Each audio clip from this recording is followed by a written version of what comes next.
How many of you know that your children today are smarter than you? I hope you know that. They are smarter than you, but they don't have more wisdom than you. The two are not the same. It has nothing to do with how sharp you look in terms of external.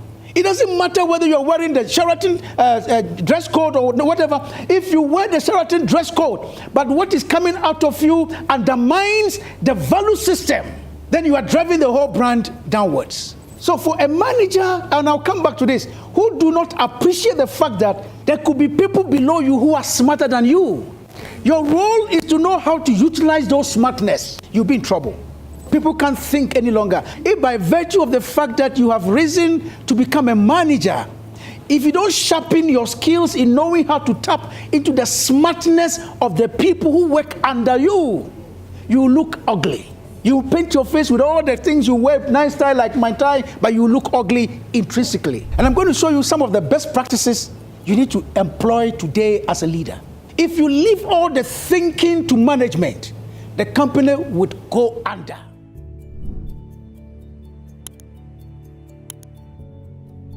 It may even be ugly, but if the people who work in the hotel are humane and they see their guests as kings and queens and they treat them as such, your marketing becomes easier. But when I come here and I cannot get the kinship treatment and your building is old, it becomes complex. So I'm in the kitchen and I'm cooking, and the guests know that when I come to the restaurant, food is supposed to be served within 15 minutes. If by 20 minutes the food is not coming, the managers will interface with the customer. Am I communicating? So the customer knows that the delay is not deliberate. It all comes under what we call the service. Everybody says service. If the service is compromised, marketing becomes difficult. It's systems. If one department compromises the quality standards, it makes the system out of place. And guys, because managers don't do the work themselves, a manager works through people. If you don't learn how to communicate, the word communication comes from two words, common and union. I've said this before. Communication, okay? It comes from two words, common and union. Common means all of us have to have a common understanding, and therefore it makes us one. We think as one people. So if I communicate and I'm dealing with Diana, and Diana has 3 people below her, I expect Diana to be able to relate the same message to those below her for them to have the same common understanding, the same union. So let's bear this in mind, ladies and gentlemen. Systems is what drives a hotel, like any other service industry. And if the service standards are compromised, it makes the marketing and the sales very, very difficult. If the food delays or if the taste is not consistent, I come here today and I have a very nice cake, I have a very nice pizza, and I come back and I order for the same pizza. And this time around, because the chef has been changed, the quality is different, there's what we call lack of consistency. It affects the service standards. And that is going to compromise the delivery. Am I communicating here? What I'm saying here is that, listen, gentlemen, the clock is the same, but the time has changed. Sheraton Hotel is in Kampala. We can't change it, its location, but the conditions around the industry has changed. Please bear this in mind. Change agents are no longer looking at their clocks. They are looking at their time. There's a difference. Leaders don't look at clocks. They interpret, when they look at the clock, they interpret in terms of what? Time, seasons. What is driving the change now? And if we don't understand these things, ladies and gentlemen, I can guarantee you, you would end up becoming irrelevant in the industry. Some of you don't even know your competitors. You say, oh, me, I'm in the kitchen. Yes, but what about the chef in the other hotel? Why are people buying more food from the restaurant than Sheraton Hotel? You need to know your competitor. What is it doing right that you are not doing right here? The clock remains the same, but the time has changed. I was in Malawi, and I went to a hotel. I won't mention the name of the hotel. And because of the nature of my work, I asked questions. I asked the guy, do you love your work? He said, oh my goodness, I love this job. I said, why? He said, because in this hotel, I've worked in many hotels, but the reason why I love working here is because I have the liberty to be innovative and to serve my clients the way they can make them happy, as long as I operate within the rules. The question is, do you even love your job? And I can tell you, for most of us, it's because of the money. No, I'm not saying money is not good. Don't get me wrong. I mean, I won't do what I do if the money is not good. But you see, my motivation should be bigger than the money, because I am dealing with human beings. And when I deal with a customer, I see him as an image of God, and I must leave an impression on him. Now, when I do that, it goes to enhance the quality of service I'm supposed to be delivering what? In my department. So what am I saying, guys? Whenever you see the clock, as a leader, as a manager, let it remind you that the seasons have changed. How many of you know that your children today are smarter than you? I hope you know that. They are smarter than you, but they don't have more wisdom than you. The two are not the same. So for a manager, and I'll come back to this, who do not appreciate the fact that there could be people below you who are smarter than you, your role is to know how to utilize those smartness. You'll be in trouble. Companies are not going to hire people can't think any longer. If by virtue of the fact that you have risen to become a manager, if you don't sharpen your skills in knowing how to tap into the smartness of the people who work under you, you look ugly. You paint your face with all the things you wear, nice tie like my tie, but you look ugly intrinsically. And I'm going to show you some of the best practices you need to employ today as a leader. If you leave all the thinking to management, the company would go under.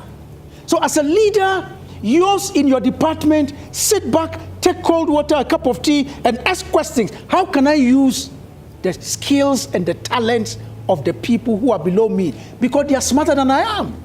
How much computer do you know at your level? But bring those guys who just came out of university. Are you going to say, because I don't know computer, I will never let you use your computer?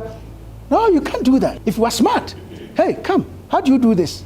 How do you do that? How do you do that? So you are using the collective brain in your department, and eventually you shine as a leader. But if you're going to become a macho leader, you know macho leader? Control, control, control. I'm the boss. Hey, you're going to have problems. Now, so let me walk you through 3 things I expect you to learn from this change. Number 1, unfamiliar extrinsic changes require intrinsic and systematic alignments. I'm going to explain. The questions remain the same, but the answers are different. The targets may remain the same or even go up. But you cannot apply yesterday's solution style for the same challenge you had yesterday, because the customer has changed. The industry has grown.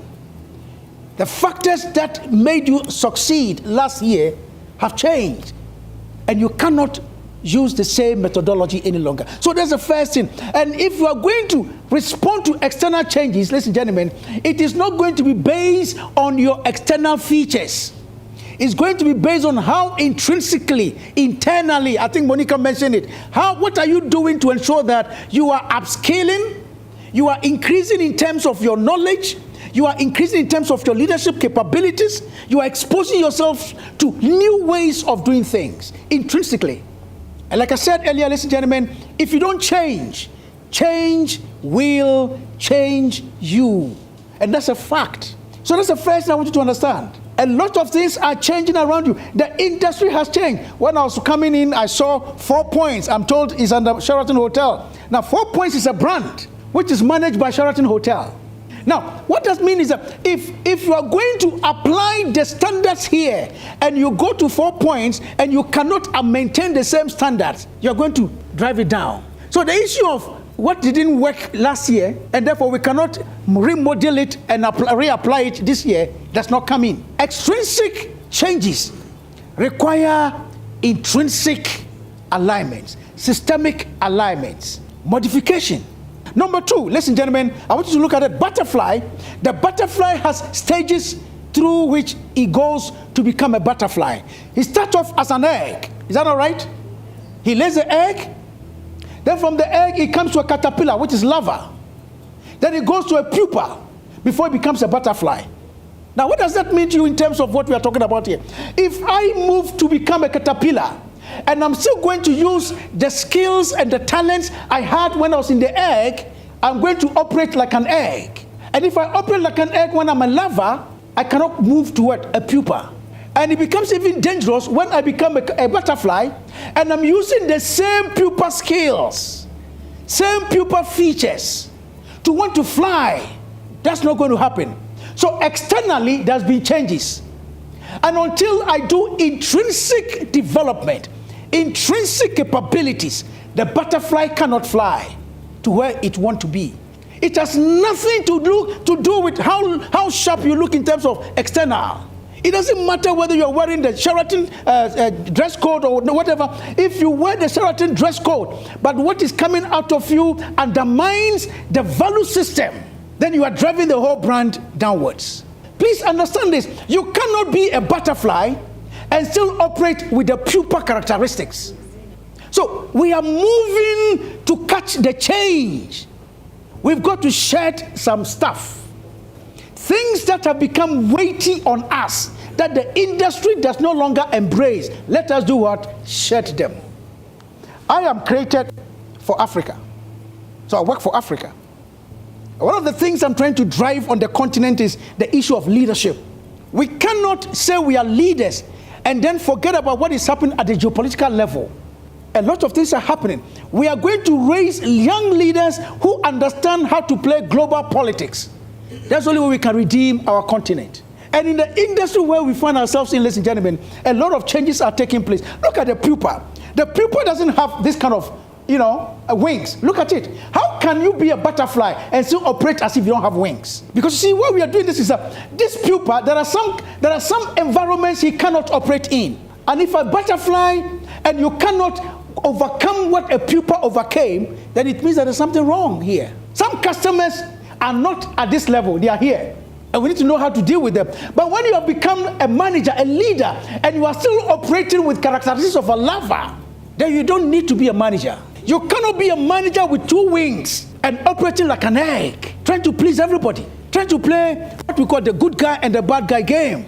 No, a leader got to be courageous because you have targets to meet.